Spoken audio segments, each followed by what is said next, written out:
As you know, as we enter the world of the presidency of Donald Trump, which does continue to feel like an alternative reality every time we say it, as we enter that world, it's going to be more important than ever to resist the forces of the national security state. Our national security infrastructure should exist solely to protect us.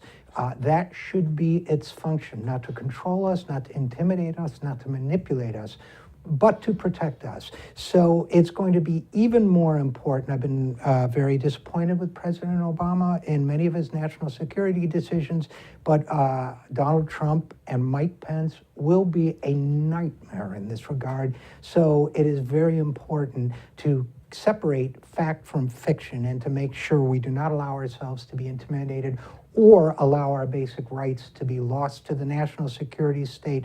Along those lines, one of the big news items this week was the release of Chelsea Manning, formerly Bradley Manning, from incarceration for revealing military secrets as a low-ranking soldier at the age of 22.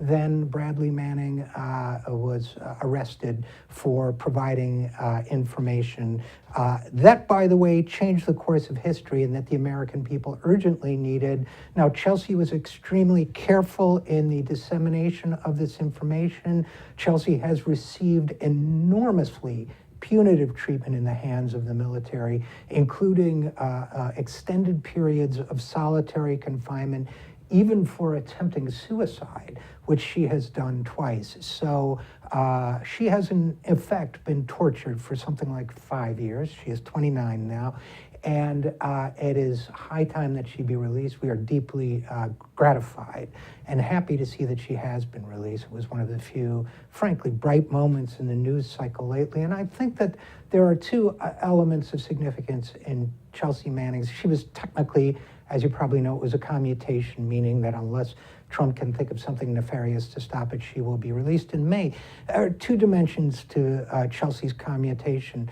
Number one, we need to recognize that whistleblowers perform a valuable service to society, and we need to honor them, particularly those of us who claim to be progressives or on the left. We should be honoring the Chelsea Mannings of the world, not condemning them. Far too many Democrats in particular, take the latter course.